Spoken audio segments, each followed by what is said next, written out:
Eu queria que a senhora, professora, explicasse para a gente a importância do cerrado, a riqueza dele, e o que é uma savana, o que é uma floresta estacional, o que é o campo. Kennedy, essa é uma questão central, né? O Cerrado é quase 23% do Brasil e ele ocupa o coração do Brasil. Então, essa distribuição também ela é muito importante, porque ele faz conexão com todos os outros biomas brasileiros. Então, ele faz conexão com a Amazônia, com a Caatinga, com a Mata Atlântica, com o Pantanal e pega um pouquinho até os campos sulinos, né? Então, essas áreas de conexão entre os biomas são áreas também de muita diversidade biológica. E por ele ter essa função, essa ocupação central, ele conecta também processos, como, por exemplo, ciclos hidrológicos entre os diferentes biomas. Ele é a segunda formação vegetal na América do Sul, então ele tem uma importância regional também, e é considerado a savana mais biodiversa do mundo. Muitas dessas espécies só acontecem aqui no Cerrado, né? Então, perdidas aqui, elas estariam perdidas para sempre. Então, é importante a gente considerar a extensão espacial do Cerrado, a sua distribuição do Brasil Central, a gente fala que ele é o coração do Brasil, né, que pulsa para os diferentes biomas, e a sua importância estratégica para o país, né? Então, ele responde pela segurança hídrica, energética, alimentar, mas isso também tem um custo em termos da sua conservação, né? Pois é, a gente está vendo um avanço muito grande do desmatamento no Cerrado, né? O Código Florestal determina que a reserva legal no Cerrado deve ser de no mínimo 20%, né, professora? Na Amazônia, de 80%. E eu pergunto para a senhora, tem uma lei especial para a Mata Atlântica. Muita gente acha que essa lei tem que ser mudada, porque com o desmatamento legal, né, estamos acabando com o Cerrado brasileiro. A senhora acha que tem que mudar o Código Florestal, é preciso de uma nova lei? O que poderia ser feito em relação em termos de reserva legal e para preservar melhor o nosso Cerrado? É importante a gente olhar que o Código Florestal, que foi revisto em 2012, ele manteve o percentual de reserva legal do Código de 1965. Então, a gente está falando do século passado, em que a gente tinha um outro panorama do conhecimento científico da importância da conservação do Cerrado. O Código Florestal, ele coloca que qualquer supressão de vegetação, ela tem que ser licenciada. Você tem que ter uma autorização do órgão ambiental. Eu falo que tem uma palavra-chave ali no Código Florestal, no caso do bioma cerrado. Essa autorização ela pode permitir até 80% da propriedade.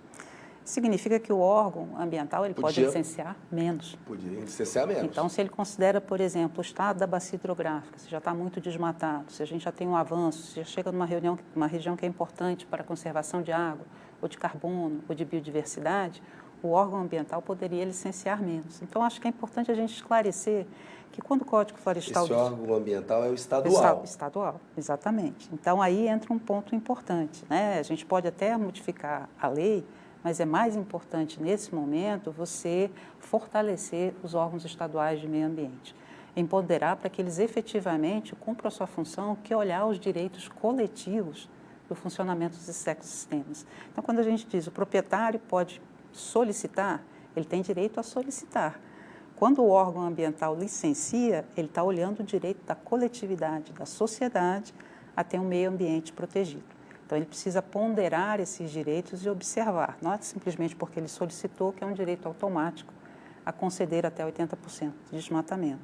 Então, na situação que nós temos hoje, um bioma que já perdeu mais de 50% da sua cobertura vegetal nativa, segue sob pressão, porque são as maiores taxas de desmatamento que a gente tem hoje no Brasil, é preciso ponderar se efetivamente nós precisamos seguir autorizando os estados os 80% máximos que a lei permitiria, né? Então, acho que há necessidade de revisar isso à luz hoje de um conhecimento científico que é bastante robusto e que aponta que, se nós seguirmos nessa toada, o Cerrado vai deixar de existir. O mapa Biomas mostra que o Brasil está secando de uma maneira geral. A cobertura de água no país ela tem diminuído desde 1985, quando eles estão fazendo o levantamento. O Cerrado, muitas vezes, ele é descrito como a caixa d'água do Brasil.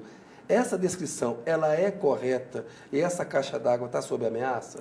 Olha, o Cerrado ele abastece 8 das 12 regiões hidrográficas brasileiras, né? Então, nós temos águas que abastecem a região norte, que abastecem a região nordeste. Então, quando a gente pensa na segurança hídrica do Nordeste, o Cerrado tem um papel fundamental, porque ele provê 70% da descarga da bacia do São Francisco. Então, se a gente seca o Cerrado aqui embaixo, você vai ter dificuldade de abastecimento semiárido brasileiro.